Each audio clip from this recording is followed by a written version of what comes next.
자, 오늘 KP 클린 다이어트 줌 강의는 몸을 고치는 건강관리 프로그램 KP 클린 다이어트라는 주제를 가지고 진행하도록 하겠습니다. 보통 우리가 몸이 아프면은 먼저 병원에 가죠. 병원에 가서 진단을 받고 그리고 의사가 내린 처방대로 약을 먹거나 약으로 고쳐지지 않으면 수술을 하고 그게 통상적인 우리가 아프면은 우리가 하고 있는 행위죠. 그런데 특히 만성질환은 현대의학으로 수술과 약으로 잘 치료가 되지 않지 않습니까? 그래서 우리가 이 병을 고치려고 약을 먹으면은 병은 낫지를 않아요. 근데 우리가 몸을 고치면 병은 저절로 낫는다. 이 KP 클린 다이어트 프로그램은 몸을 고치는 프로그램으로 제가 디자인을 한 겁니다. 자, 우리가 몸을 고치면 낫는 대표적인 질병이 어떤 게 있냐? 고혈압, 당뇨, 고지혈증이죠. 또 아토피, 비염, 천식, 우울증, 암, 치매, 비만, 만성염증. 여기에 제가 언급하는 이 질병으로 가면 거의 90%의 질병이 다 여기 해당되죠. 그래서 몸을 고치면 병이 낫는다. 자, 그러면 이 KP 클린 다이어트 프로그램이 왜 몸을 고치면 병이 낫게 되는지, KP 클린 다이어트 프로그램을 제가 우리 몸에서 일어나고 있는 인체 생리학을 바탕으로 이 프로그램을 디자인했습니다. 자, 먼저 몸이란 무엇인가? 우리가 몸이란 무엇인가에 대해서 한번 알아보도록 하겠습니다. 자, 저는 항상 이렇게 이야기를 하죠. 우리 몸은 수술과 약으로 치료하는 대상이 아니다. 그럼 우리가 아프면 어떻게 낫느냐? 우리 몸은 스스로 진단하고, 스스로 정화하고, 스스로 치유하고, 스스로 보존합니다. 이러한 능력은 우리가 태어날 때부터 가지고 태어나는 능력이에요. 이것을 우리가 자연 치유력이라고 합니다. 자, 이 몸의 이미지, 이게 휴먼 바디, 인간의 몸에 대한 이미지인데, 이 이미지를 한번 머릿속에 그려보시고, 이어지는 강의를 한번 들어보십시오. 자, 제가 지금 말씀드리는 이 몸에 대한 바른 견해는 이미 양자 물리학에서 또 생물학에서 수학적으로, 과학적으로 검증된 내용입니다. 그런데 많은 분들이 모르고 있을 뿐이죠. 특히 전문 의료인도 잘 모릅니다. 왜? 가끔 이런 이야기를 하죠. 의사분들이. 모든 의사가 다 그런 건 아니지만 나는 보지 않는 것에 대해서 믿지 않는다. 그런데 사실은 우리가 보는 건 5%에 불과하고요. 보이지 않는 게 95%입니다. 자, 모든 생명체는 출발은 원래 파동으로부터 출발하는 거예요. 파동이 중첩되어서 에너지가 됩니다. 자, 모든 생명체는 에너지체죠. 사람도 에너지체입니다. 그런데 우리가 이 에너지라는 사실을 망각하고 살아가고 있죠. 이 에너지가 중첩이 되어서 한쪽으로는 원자가 분자가 되고 그 분자가 세포가 되는 거예요. 이 세포가 모여서 기관이 되고 이 기관이라는 것은 우리가 소위 쉽게 말하는 장기죠. 이게 몸이 되는 거고 또 하나는 이 에너지 중첩이 의식을 만들어서 이 의식이 몸이 되는 겁니다.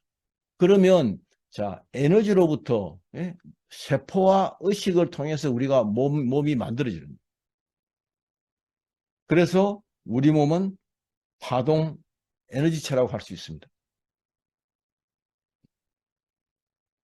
자, 여러분들이 꼭 기억하셔야 될 것은 제가 수차 계속 강조하고 있지만 자, 우리 몸은 100조 개의 세포로 구성되어 있다. 그리고 그 세포는 체액의 바다에 떠 있다는 거예요. 여기에 모든 우리가 우리 몸을 고칠 수 있는 근본적인 해결책이 여기에 다 담겨 있습니다. 제가 최근에 한 2주 전에 한 30년 이상 되신 백반병을 가진 그분이 연세가 지금 거의 60대 후반이시죠. 여자분인데. 그 등에 백반증이 있는. 그 백반증이 그래서 제가 이 백반증은 고칠 수 있느냐? 아, 백반증은 고칠 수 있죠. 완전히 고쳐질지 50% 고쳐질지 70% 고쳐질지 그건 잘 모르겠지만 그럼 어떻게 고칠 수 있죠? 제가 그때 어떻게 그분한테 말씀드리냐면 자, 우리 몸은 100쪽의 세포로 구성이 되어 있고 그 세포는 체의 바다에 떠 있다. 근데 그 백반증이 일어나는 그 부위의 멜라닌 색소를 만드는 그 세포가 제 기능을 발휘하지 못하기 때문에 즉 멜라닌 색소를 만들지 못하기 때문에 백반증이 되는 거다. 그러면 그 세포가 체의 바다에 떠 있지 않느냐. 체액을 깨끗하게 하고 그죠? 독소를 배출해서 그리고 산소와 영양소를 공급하도록만 만들어주면 그 다음에 그 멜라닌 색소를 만드는 세포가 다시 정상적인 기능을 하게 될 것이다. 그러면 백반증이 낫지 않느냐. 제가 그렇게 말씀드렸거든요. 그래서 연락이 왔어요. 10일 지났는데 제가 준 프로그램대로 하니까 그 백반증이 절반 정도 줄어들었다는 거예요. 그분이 깜짝 놀랐겠죠. 뭐 저는 크게 놀라지는 않았는데 그게 얼마나 빨리 나타나냐 늦게 나타나냐 그 차이는 있을지언정 그게 좋아질 수밖에 없거든요. 제가 준 프로그램대로 하면 그게 여기에 담겨 있는 겁니다. 자, 그런데 그러면 이 세포가 떠 있는 이 책은 여기에 우리 몸에 있는 모든 물질이 모여든다는 거예요. 자, 이 세포가 떠 있는 책이 거기에 모세혈관과 모세림프관이 이쪽을 지나고 있죠. 그래서 이 공간을 말초 혈액 공간이라고 합니다. 여기 보시면 것처럼 이게 푸른색이 책이고 이 붉은색이 모세혈관이고 이 노란색이 모세림프관이에요. 이 말초 혈액 공간에 모여드는 물질이 산소, 영양소, 적혈구, 백혈구, 혈소판, 호르몬 이 우리 몸에 꼭 필요한 거죠. 조직세포 분비액, 세균, 바이러스, 중금속, 유해항물질, 체내독소, 좀비세포 이런 것들은 다 우리 몸에 불필요한 다 독소에 해당되는 거죠. 제가 여기에 좀비세포라고 언급을 했는데 이 좀비세포는 뭐냐 이게 사실은 이게 이제 생리학적으로 좀비세포란 말을 쓰기 시작했어요. 왜? 노화가 진행될 때 이게 세포가 분열되고 난 다음에 완전히 없어지지 않고 그 찌꺼기가 남아있게 되면 그걸 좀비세포로 합니다. 이 좀비세포가 많으면 많을수록 노화가 빨리 진행된다. 그래서 이게 여기 다 모여있다. 이거를 여기서 이 그죠? 나쁜 놈들을 다 빨리 배출하고 좋은 놈들만 있도록 만들면 그러면 되는 거죠. 자, 그런데 이렇게 이 말초혈액 공간에 있는 이 세포, 그죠? 세포가 모여서 무리를 있기 때문에 그걸 조직이라고 그러는데 이 조직세포에 기본적으로 산소와 영양소를 공급하는 게 이 모세혈관을 통해서 하는 거예요. 자, 그런데 우리 몸에는 모세혈관이 얼마나 있냐? 70억 가닥의 모세혈관이 전신에 뻗어 있다. 이 직경은 머리카락의 10분의 1에서 15분의 1 정도다. 아주 가늘죠. 그런데 이 모세혈관은 이 천공이라고 이게 구멍이 나 있다. 구멍이 나 있기 때문에 여기서 혈장이 빠져나와서 산소와 영양소를 내려놓고 다시 빠져나가는 겁니다. 자, 우리 몸은 100조개의 세포로 구성되어 있고 체액의 바다에 떠 있고 그 체액의 바다에 떠 있는 세포에 모세혈관을 통해서 산소와 영양소를 공급한다는 겁니다. 자, 근데 이 모세혈관은 건강관리를 제대로 하지 않으면 나이가 들면서 서서히 막혀간다는 거예요. 자, 50대가 되면 평균 50% 막힙니다. 60대가 되면 60% 막힙니다. 70대는 70% 막힌다. 그럼 50%나 60% 정도 막히면 그거는 우리가 미병이라 그러고 아직 병이 나타나지 않은 상태죠. 그러나 본인은 알죠. 왜? 몸의 상태가 좋지 않으니까. 70%가 막히면 질병으로서 드러나기 때문에. 자, 그럼 모든 사람이 나이 들면 이렇게 모세혈관이 막히느냐? 그렇지 않다는 거예요. 건강 관리를 하면 모세혈관이 덜 막힌다는 거예요. 그럼 어디까지 덜 막힐 수 있냐? 예를 들면 70인 사람이 마이너스 30, 40대 40%, 70% 건강관리를 하지 않으면 70%가 막힐 사람이 건강관리를 제대로만 하게 되면 40%밖에 안 막힌다는 거예요. 그래서 이제는 노화와 장수에 대한 많은 연구가 진행되고 있지만 이제는 고정 나이를 가지고 예? 그렇게 평가하지는 않아요. 이제는 고정 나이에 따라서 우리는 이제 사람이 얼마나 건강하냐 그렇게 평가하지 않습니다. 생물학적 나이는 고정 나이와 관계없이 다 다르다는 거예요. 자, 요즘은 지금까지는 이거 유전학이라는 게 우리가 알고 있는 그런 유전 정보가 담겨 있는 유전학 중심으로 진행했지만 지금은 10년 전부터 후성 유전학이 급속도로 지금 진행되고 있습니다. 앞으로 10년 후에는 유전학이 완전히 새롭게 다시 쓰여질 거예요. 그런데 여기에서 결론은 뭐냐? 이 유전자가 있더라도 발현이 되느냐 되지 않느냐 하는 게 중요하다는 거예요. 그럼 내가 이 암유전자를 가지고 태어났다? 그렇지만은 암유전자가 발현 안 하면 되잖아요. 그럼 누가 결정하느냐? 체액의 환경이 결정한다. 자, 이걸 다시 좀 더 확장해서 이야기하면 체액의 환경이 세포의 운명을 결정한다. 자, 우리가 세포가 떠 있는 체액의 독소를 배출하고 체액에 산소와 영양소가 공급되면 휴먼 세포는 산소와 영양소가 공급되지 않으면은 세포가 분열을 멈추고 잠을 자는 거예요. 그걸 휴먼 세포라고 합니다. 그 다음에 거기서 순환이 안 되면서 점점점 체액이 오염되기 시작하면 염증세포로 되었다. 종양세포로 발전했다고. 그게 더 악화되면 암세포로 바뀌는 거죠.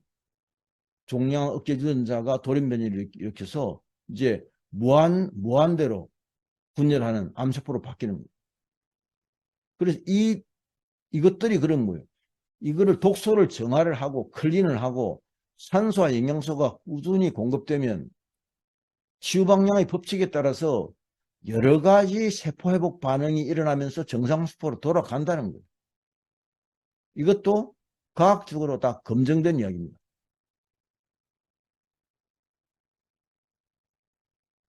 자, 결론적으로 그럼 뭐냐? 우리 몸은 100조 개의 세포가 서로 협업을 하고 있는 협업 공동체라는 거예요. 이런 관점에서 우리 몸을 접근을 해야만 우리 몸이 안고 있는 여러 가지 문제를 해결할 수 있다. 하나하나의 장기를 떼어서 본다든지 세포를 그 장기 단위로 본다든지 이렇게 하면 우리 몸을 고칠 수가 없어요. 왜? 인간은 하나의 유기체로. 다시 한번 말씀드리지만 우리 몸은 100조 개 세포 협업 공동체라는 거예요. 자, 지금까지 이게 세포의 관점에서 세포 단위에서 지금 봤잖아요. 책에 떠 있는 세포. 자, 또 하나는 자, 의식이 어떻게 생기느냐. 이 우주에는 단 하나 우주의 에너지 흐름인 토러스밖에 없어요. 그 외에는 어떤 에너지도 존재하지 않습니다. 이게 근본 에너지예요. 이 토러스의 에너지가 어떻게 흐르느냐. 이게 나선형으로 이렇게 흘러가고 있어요. 그래서 우리가 자석에 철가루를 놓으면 N극, S극에서 이렇게 철가루가 그 형태를 그린 거 그게 나선형입니다. 지구의 북극과 남극이 23.5도 그 기울어진 축에서 거기서 일어나고 있는 그게 다 나선형이에요. 그럼 나선형은 어디에? 식물의 잎에도 다 나선형으로 나온다. 그럼 사람의 몸에도 이 토러스가 나타나고 있는 거예요. 그게 뭐냐면 어떻게 나타나냐? 프랙탈의 원리로 우리 몸에 나타나는 거예요. 그럼 프랙탈의 원리는 뭐냐? 항상 전체가 부분의 전체로서 나타난다. 그래서 이 토러스, 우주의 에너지 흐름인 이 토러스의 우리 몸에서 나타나는 그 에너지 균형점을 가지고 또 우리가 우리 몸이 어디 안 좋은 부분을 그 에너지 균형점을 잡아주면 또 좋아질 수 있는 거예요. 그 제가 이 팔에 나타난 그 에너지 균형점을 가지고 몇 분을 이렇게 해보면 지난번에 제가 캠프에 1박 2일 그 유럽쪽 캠프 때 손이 안 올라가는 거예요. 40대 초반인 여자분인데 그 에너지 균형점을 몇 군데 탁탁 집어서 했더니만 금방 손이 올라가더니 한 번 더 했더니만 손이 올라가면서 팔이 돌아가는 거예요. 우리가 이런 것을 모르고 있는 거예요. 모르고 있고 믿지도 않고 이게 더 우리를 지배하고 있다.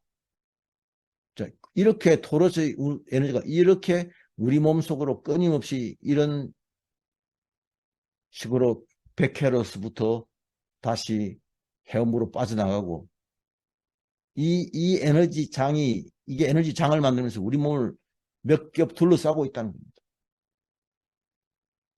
자, 그래서 우리가 지금 이 끌어당김의 법칙이라는 이 책도 나오고 그죠? 시크릿이라는 그런 책도 그 다 끌어당김의 법칙이라는 얘기거든요. 자, 이 끌어당김의 법칙도 이거 뭐 양자 물리학에서 다 입증됐습니다. 자, 모든 생명체는 타고날 때 뭘 가지고 커뮤니케이션 하느냐? 진동을 가지고 하는 거예요. 그 진동의 주체는 뭐냐? 파동이잖아요. 그래서 우리는 인간도 태어날 때 원래 진동을 가지고 커뮤니케이션을 할 수 있어요. 본능적으로. 근데 언어를 배우고 언어를 커뮤니케이션의 주수단으로 사용하고 그렇게 하다 보니까 이 본능적인 파동에 대한 것들이 점점 수면 깊이 들어가서 우리가 못 느낄 뿐이에요. 자, 그래서 이러한 파동이 이게 우리가 어떤 생각을 하게 되면 그 생각이 느낌이나 감정으로 나타나죠. 이 느낌이나 감정 자체도 어떤 느낌이냐 어떤 감정이냐도 다 고유한 파동 주파수가 있는 거예요. 이 파동을 우리가 내가 느끼는 이런 어떤 파동이 어디로? 우주로 발신돼서 나가죠. 왜? 모든 우주의 공간은 허공이 아니고 초양화성으로 가득 차 있다. 그래서 나하고 같은 수준의 에너지 그 레벨의 모든 일들이 끌어당김의 법칙에 의해서 다시 나한테로 들어온다는 거예요. 이게 굉장히 중요한 사실입니다. 그럼 이걸 알면 이게 우리 삶에 엄청난 영향을 미치게 되죠. 뭘 미치느냐?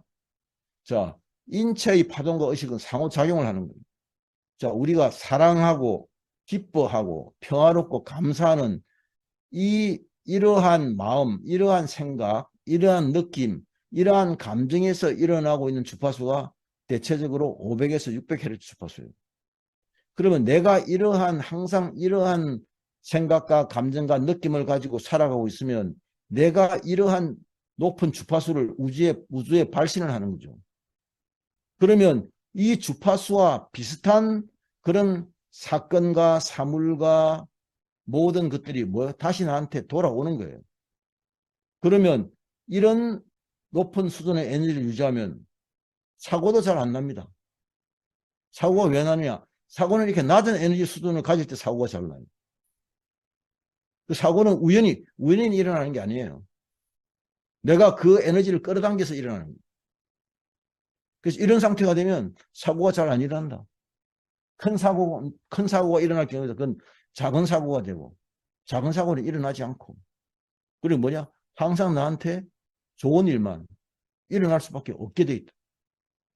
이걸 여러분들이 인식하셔야 됩니다. 그럼 어떤 게? 자, 사랑도 조건 있는 사랑이 아니에요. 무조건적인 사랑. 감사도 조건 있는 감사가 아니에요. 상대방이 나한테 잘해주니까 감사한다. 그거 아닙니다. 그냥 무조건적인 감사. 이게 어마어마한 힘을 가지고 있는 거예요. 그 조건 없이 감사해라. 조건 없이 사랑해라.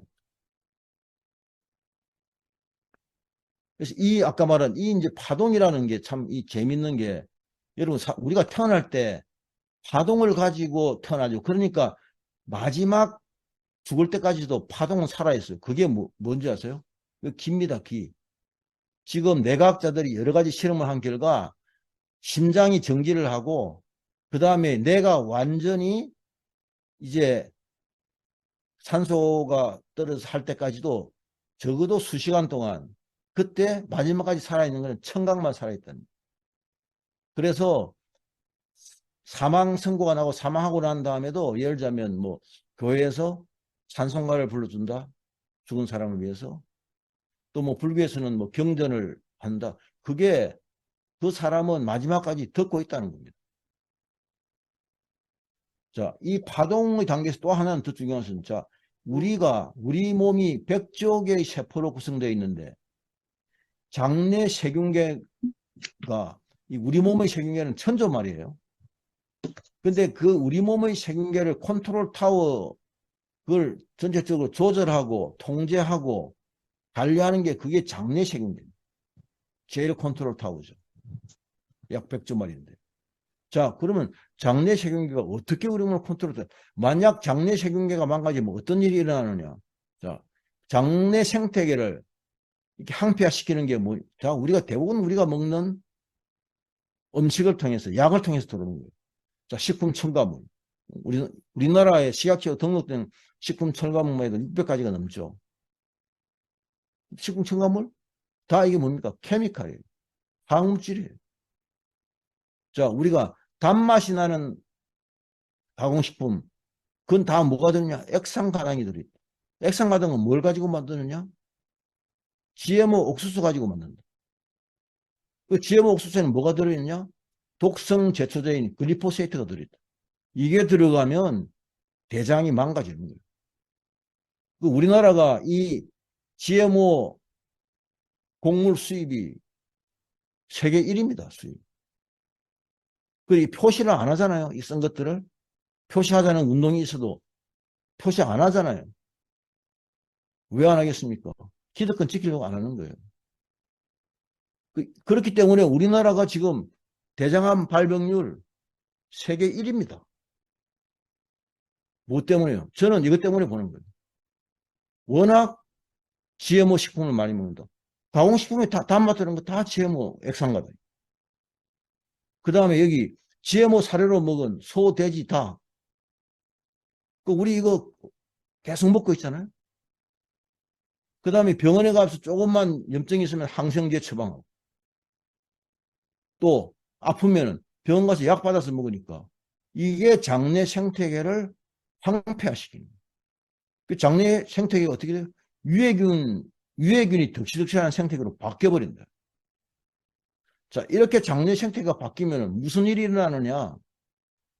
이 장누수가 일어나는 거예요. 원래 장은 이렇게 밀착 연접을 하고 있기 때문에 여기서 독소라든지 나쁜 바이러스라든지 이런 것들이 침투를 못해요. 근데 여기가 망가져요. 밀착 연접이 손상되면 여기에 이제 유해균이라든지 바이러스라든지 독소가 이쪽으로 빠져나와가지고 요 장 점막세포 뒤쪽을 지나가고 있는 이 혈관 속으로 들어가서 이게 전신으로 뻗어나가는 거죠. 그래서 장염증이 전신염증이 되는 거예요. 자, 그러면 이것을 어떻게 막 K피크린 프로그램 하시게 되면 이 장누수가 서서히 줄어들면서 나중에 없어지게 되는 거예요. 그러면 이 장누수가 여기에 그치는 게 아니에요. 자, 장누수가 되면 뇌에 혈액내관문이라고 이게 선택적으로 특히 뇌는 굉장히 중요한 기관이기 때문에 선택적인으로 물질을 통과하기 위해서 혈액내관문이라는 특수한 이런 조직이 있어요. 여기도 손상이 된다. 여기도 누수가 일어난다. 누수가 일어나면은 그 안에 있는 뇌세포에 척수액이 오염되죠. 뇌척수액이. 자, 이런 일들이 일어나고 있다. 그래서 이게 혈액내 가문이 손상이 입으면 뭐예요? 우울증, 불면증, 뇌종양, 치매, 파킨슨, 다발성 경화증, 루게릭병 다 여기로부터 출발한다는 거예요. 그러니까 건강한 장을 만드는 게 얼마나 중요하냐. 자, 또 하나는 구강세균과 인체세균의 제일 컨트롤 타워다. 이 제2 컨트롤 타워, 이 구강세균계가, 그럼 구강세균계가 이게 나빠지면 어떤 영향이 있느냐?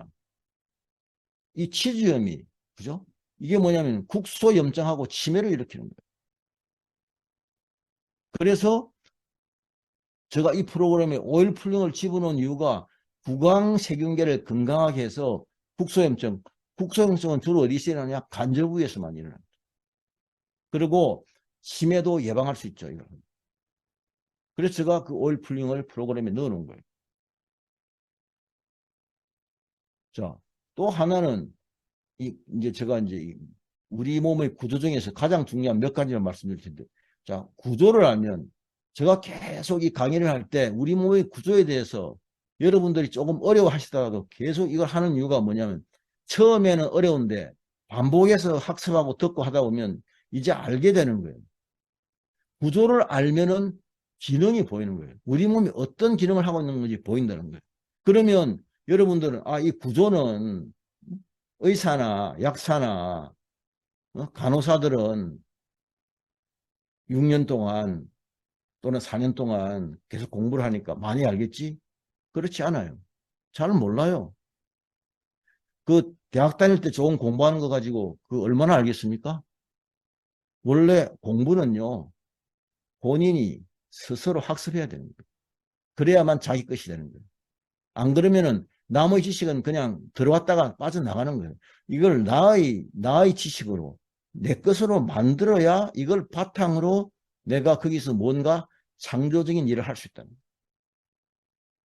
자, 여기서 가장 중요한 건 코예요, 코. 자, 제가 이 프로그램 할 때 자기 전에 IV5를 가지고 양코를 세척하고 입택부를 반드시 붙이고 자라. 근데 얼마나 많은 분이 그대로 따라 하시는지는 잘 모르겠는데 이게 왜 이렇게 중요하냐? 코로 특히 잠을 잘 때 코로 숨을 쉬어야 눈, 귀, 구강, 기도, 턱, 뇌, 심장, 폐 이게 건강해지는 거예요. 그러면 왜? 그러면 한 코에 한번 구조를 보자는 거죠. 코가 이렇게 돼 있으면 코는 여기에 좌우 4개씩 8개의 동굴이 있어요. 이게 산소를 먹으면 공기가 지나가는 통로입니다. 여기 상악동이라는 데는 우리가 음식을 씹으면 가장 많이 쓰는 교건이 여기 있어요. 일을 많이 하죠. 일을 많이 하는 데는 여기에 코로 들어오는 산소를 먹으면 공기가 들어가서 이걸 식혀줘야 돼요. 그 공기로 냉각을 시켜줘요. 공냉을 해줘야 돼요. 사골동은 눈입니다, 눈. 눈도 일을 많이 하잖아요. 아침에 일어나서 잘 때까지 계속 일하는 게 눈이잖아요. 가장 많은 일을 하죠. 그러니까 일을 많이 하니까 열이 나니까 이것도 식혀줘야 된다. 그래서 사골동. 여기는 전두엽에 있는 전두동. 전두엽이 우리가 계속 생각을 하고 뭔가 계획을 세우고 끊임없이 사고를 하니까 거기도 계속 일을 한다. 열이 난다. 식혀줘야 되잖아요. 여기에 보이는 이 저표동이라는 거는 우리 마스터 호르몬의 뇌하수체로 통하는 거예요. 여기 이간이라는 기로 통하는 이간이라는 것도 있다. 이 코가 너무 중요하다. 근데 우리는 코의 중요성을 모르고 있죠. 왜? 스스로 공부해서 알기는 힘든 거고 이걸 또 누가 가르칠 사람도 없잖아요. 그러니까 코는 그냥 숨 쉬고 뭐 그 정도만 생각하고 있지 코가 얼마나 우리의 건강에 지대한 영향을 미치는지 모르고 우리는 지금까지 살아왔다는 거예요. 자, 코의 구조를 보면 들어오는 입구는 좁은데 안은 넓죠, 동굴이. 왜요? 그만큼 다 여기 열을 식혀주라는 거예요. 근데 이 여기 있는 전두엽에 있는 거나 그죠? 그 다음에 상악동이나 사골동 이쪽은 사실은 여기는 순환이 되면서 기도 그렇고 여기는 순환이 되면서 그 혈액과 체액에 의해 가지고도 물로 그죠? 물이잖아요. 수분으로. 순행도 시켜요. 그리고 여기가 막히지 않으면은 공냉도 시킨다. 근데 코는 순행은 못 시켜요. 코는 공냉밖에 못 해. 자, 이렇게 코의 구조가 돼 있다. 그래서 여기가 염증이 생긴다. 비염이 있다. 부비강염이 있다. 그러면은 어디가 다 제가 조금 전에 말씀드린 그 기관들이 다 영향을 받는다는 거예요. 그래서 비염과 부비강염을 이걸 빨리 제거하는 것이 무엇보다도 중요하다는 거예요. 자, 눈의 구조를 보면 이 눈의 망막세포가 한 100만 개가 있는데 여기 다 그죠? 정맥, 동맥 해가지고 모세혈관이 여기 다 있고 여기 신경이 다 지나가고 있잖아요.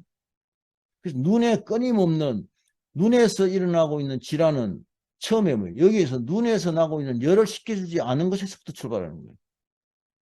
그 열을 식혀주지 않으면 나타나는 대표적인 눈질환이 뭐냐? 그게 안구건조증이죠. 안구건조증 안과에 가서 안약 가지고 안구건조증 고칠 수 있습니까? 안 되잖아요. 그 다음에 여기에 요 망막 쪽으로 여기 순환이 안 되고 순환이 안 돼서 이 염증이 생기면은 그러면 망막 질환이 오는 게 그게 항반 변성이잖아요. 그리고 또 이쪽이 순환이 안 돼가지고 나중에 뭐 안압이 올라간다. 그 안압이 올라가면 그 안압 압력이 해가지고 문제가 생기는 게 그게 농대장이잖아요. 그리고 수정체는 수정체 모세혈관이 있는 게 아니고 그게 활액까지 있고 활액막을 통해서 활액을 통해서 수정체는 산소 영양소를 공급한다. 거기에 산소 영양소가 제대로 들어가지 못하면은 그 눈 수정체가 문제가 생기면 그게 뭡니까? 백내장이죠. 이게 다 출발은 눈에 있는 열을 식혀주지 않음으로 출발되는 거예요. 그리고 여기 눈에 붙어 있는 이런 근육, 그죠? 특히 모양근, 수정체를 좁혔다. 그 모양근도 계속 경직되어 있잖아요. 그래서 그거를 풀어주기 위해서 제가 도리도리 운동할 때 눈을 깜빡이는 운동을 같이 넣어서 하잖아요. 그렇게 하면 눈 자체도 점점 좋아진다. 입테이프 붙이고 코로 숨을 쉬면서 자고. 자, 귀도 보면 여기 이 귀가 음파가 들어와서 고막에서부터 정폭이 돼가지고 여기 이 달팽이관이 여기가 이제 청각신경이 이렇게 해서 뇌에 있는 청각피스까지 연결된다.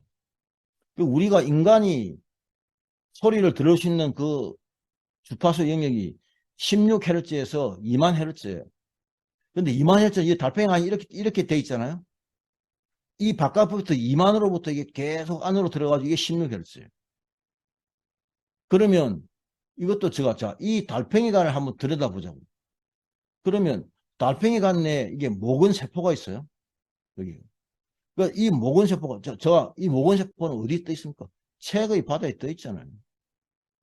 이 모근세포가 건강하면 청각에 문제가 없는 거예요. 자, 나이 들어서 난청이 생긴다? 뭐 때문에요? 밑에 인 것처럼 달팽이관 내 모근세포가 손상되기 때문에. 왜 손상됩니까? 여기에 모근세포가 달팽이관에 모근세포가 떠 있는 책이 오염돼서 그렇죠. 그리고 그쪽의 모세혈관이 막혀서 산소 영양소 공급 안 되면 이런 문제가 일어나잖아요. 그게 난청이에요. 자, 이명은 여기로부터 요 청각피부까지 여기가 청각회로가 형성되어 있는데 이게 여기에서 무슨 문제가 일어나기 시작하면 이게 이명회로가 만들어져서 또 이명회로가 만들어지면 우리 몸은 그것도 보상하기 위해서 또 보상회로가 만들어지고 여러 가지 복잡한 과정을 거치지만 한 번 만들어진 이명회로는 잘 없어지지 않는다.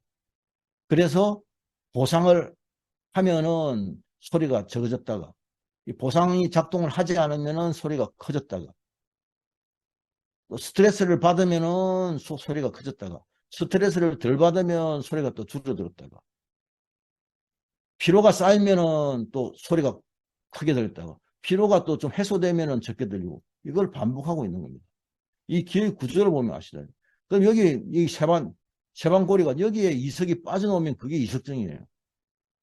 이런 것들이 통합적으로 일어나는 기질환이 그게 메르니. 이게 다 출발은 어디예요?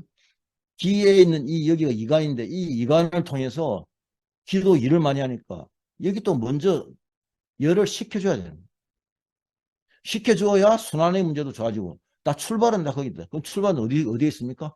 코로 숨을 제대로 쉬고 그 코에 염증이 없어야만 귀도 좋아진다. 자, 우리가 또 이게 코로 숨을 안 쉬고 잘 때 입을 벌리고 어? 자게 되면 모든 사람이 입을 다 벌려요. 정도의 차이 있지만. 그러면 우리가 여기가 코에 있는 비강이잖아요. 우리가 인두는 코 쪽으로 붙어 있는 인두하고 이게 후두가 이렇게 붙어 있어요. 코 쪽에 붙어 있는 쪽을 이게 코 밑달에서 비인두라 그러고 구강 쪽에 붙어 있는 인두를 구강인두라 그래요. 이걸 합쳐서 인두라 그래요. 여기 구강이 있고 여기에 후두가 이렇게 돼 있죠. 후두 밑에 기도가 있잖아요. 요 부분은 요 인두가 밑으로 기도까지 조금 연결된 이 부분을 하인두라 그래요. 여기에 저녁에 잘 때 코로 숨을 쉬지 않고 입으로 쉬게 되면 여기에 건조가 일어나잖아요. 그러면 이게 뭔가 병원에 아무리 가서 검사를 해도 뭐 없어. 근데 본인은 계속 뭐가 걸려 있는 것 같아. 그거를 그 병명을 후비루라고 이렇게 이름을 붙였죠. 후비루. 그건 어떻게 해결할 수 있겠어요? 이비인후과에서 무슨 약을 쓰든 내과에 가가지고 뭘 하든 해결이 안 됩니다. 해결한 방법은요? 자기 전에 코로 IV 세척하고 입테이프 붙이고 꾸준히 자면 그렇게 하면 점점 좋아지죠.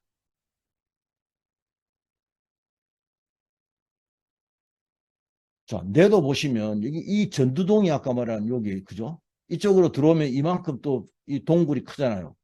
이 뇌를 앞에 이 전두엽을 시켜주려고. 이 전두엽이 우리가 인간만이 가지고 있는 이 대뇌 심피질이잖아요.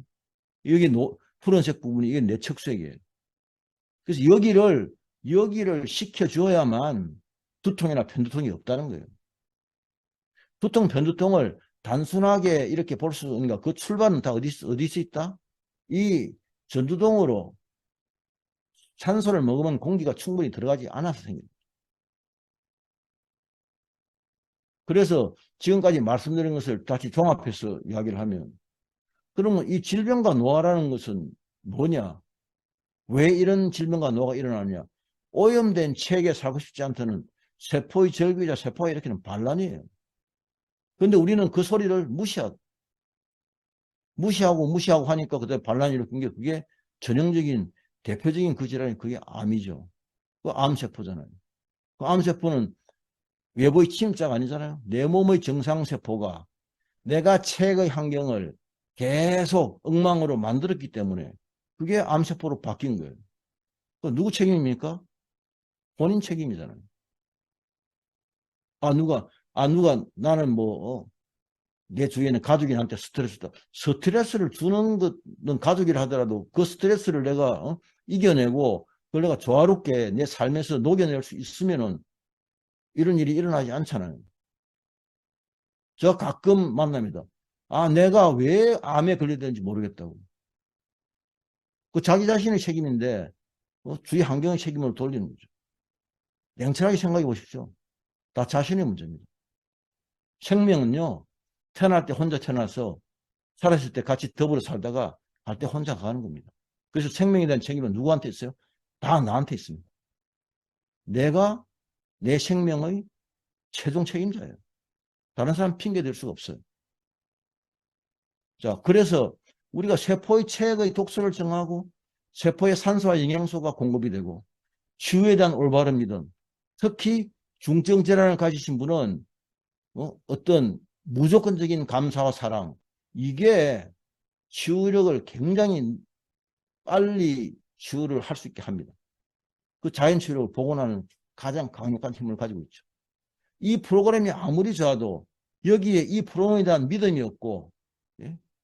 무한한 감사와 조건 없는 감사, 조건 없는 사랑이 없는 분은요 빨리 잘 낫지를 않아요.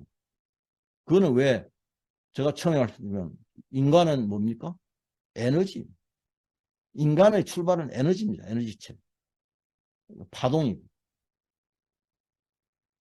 자, 그러면 이제 제가 쭉 이렇게 말씀을 드렸고 이제 KP거리 실행 프로그램에 대해서 말씀을 드리겠습니다. 자, KP거리는 기본적으로 비움에서 체험으로 간다. 자, 먼저 비우고 난 다음에 채워야 된다. 근데 우리가 어디가 몸이 안 좋으면 뭘 먹어야 되나 이런 것도 먼저 하잖아요. 뭘 먹기 이전에 내 몸에 쌓인 독소를 비워야 되죠. 어디에 있는 독소입니까? 체액에. 세포가 떠 있는 체액에 있는 독소를 비워야 되는 거예요. 그러면 언제 비워야 되냐? 우리 몸은, 인체는 아침에 해가 뜨면 활동 모드로 바뀌고 저녁에 해가 지면 치유 모드로 바뀝니다.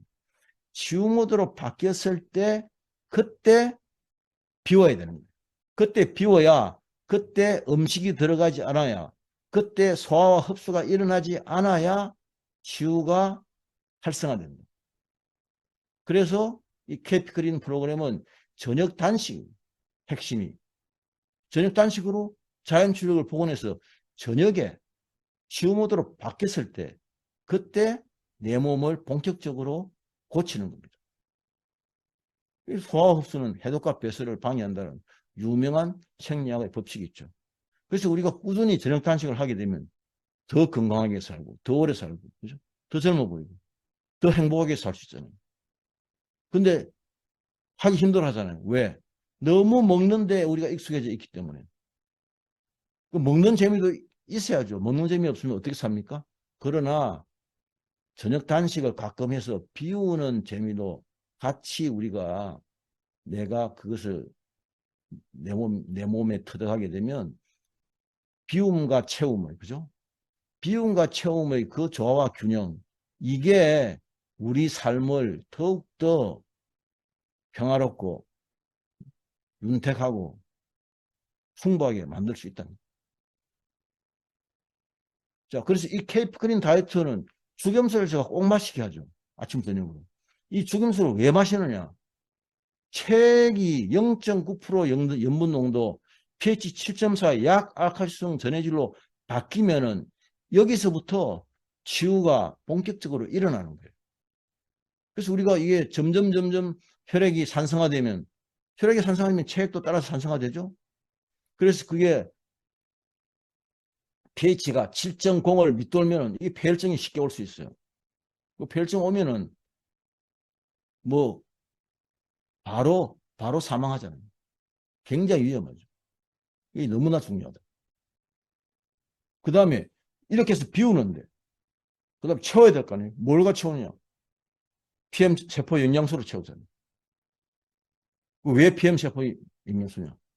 다른 영양소는 이 KP그린 제가 프로그램을 2015년도에 만들어서 약 6년간 다른 제품들을 써서 하다가 그 다음에 지금 독일 PM 제품을 접목해서 한 지가 지금 2년 6개월 됐잖아요. 무엇 때문에 PM 제품을 접목하니까 이렇게 효능이 좋으냐? 그게 흡수율과 생체 역률이 뛰어나서 그래요. 그래서 여기에 흡수를 하고 소화 흡수를 하고 세포에서 바로 이용할 수 있도록 하는데 에너지를 최소한밖에 안 쓴다. 그렇기 때문에 세포의 자연 출력이 복원돼서 건강하고 젊은 몸으로 바뀌게 되는 거예요. 자, 이 케이프그린 다이어트 프로그램은 기본은 3주에다가 구속 생활피크린 구조로 이렇게 되어 있어요. 첫째 주는 제가 액션피크린이라는 이름을 붙였지만 이건 뭐냐? 위장관 클린으로 독소를 배출하고 이때 3일차, 5일차에 식욕 조절 체험을 하게 됩니다. 그러니까 2주 후속 피크린은 그 2주의 첫 번째 주는 세포 기능이 회복되죠. 왜? 체액의 독소를 배출했으니까 이제 세포가 제 기능을 찾기 시작하잖아요. 그리고 그 다음 둘째 주는 세포가 제 기능을 찾으면서 우리 몸 전체가 균형과 활력을 찾게 되는 거예요. 이렇게 되면 1차적으로 3주간 프로그램을 통해서 몸이 바뀌게 되죠. 그 다음에 9주는 점심 저녁 소식을 하면서 9주 생활 피크린 한다? 그럼 체질이 바뀝니다. 9주 생활 피크린 힘드냐? 힘들지 않아요. 그럼 1주 액션 피크린이나 2주 후속 피크린 힘드냐? 힘들지 않습니다. 약간은 힘들죠. 근데 그거는 어느 누구도 가볍게 넘어갈 수 있는 거예요. 근데 몸이 특히 위나 장이 극도로 안 좋은 분들은 좀 더 힘들 수 있죠. 그건 특수한 케이스고 보통 경우는 다 그분도 이 과정을 거치면은 세포 회복이 아주 빠른 속도로 진행이 되죠. 자, 그래서 이 케이피큰을 하게 되면 자, 뱃살이 빠지고 몸매가 살아나고 얼굴 톤이 맑아지고 턱선이 V라인으로 바뀐다. 얼마 지나면? 일주일 지나면. 그 다음에 위장관, 뇌, 눈, 체액 디톡스로 소화 기능이 좋아져. 집중력이 살아나고 문 기능이 좋아져. 혈액순환이 개선되는 거죠.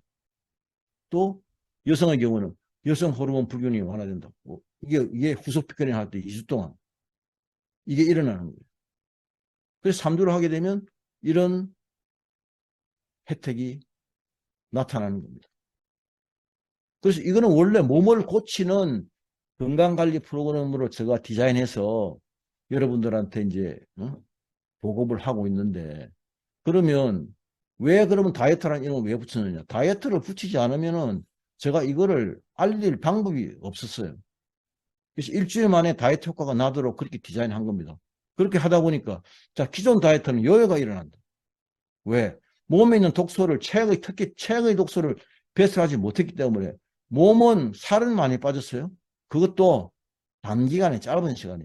자, 21일이라는 시간을 그 생명의 시간의 법칙을 뛰어넘을 수는 없어요. 그거를 줄여서 하려고 하다 보면 요요가 나타나게 돼 있습니다. 이렇게 되니까 여기 독소는 지방에 녹으니까 내가 모니터링을 하다 보니까 큰일 났네. 폐나 심장까지도 독소가 올라가? 안 되겠다. 더 찌우자. 그래서 더 찌워서 요요가 일어나는 거예요. 더 찌울 때는 어떻게 찌웁니까? 여기서 7kg를 뺐다 그러면 다음에 뭐 10kg를 찌우는 거예요. 왜 내가 생각하면 그잖아요. 괘씸하잖아요. 그 내한테 제대로 알아보지도 않고 그냥 자기 마음대로. 생명의 시간 법칙이 21일인데 일주일 만에 막 9일 만에 그렇게 하려고 하다 보니까 안 되잖아요. 그러니까 계속 반복하는 거예요. 제가 항상 말씀드리지만 40년, 50년, 60년 내가 제대로 모르기 때문에 제대로 관리하지 못한 그 몸을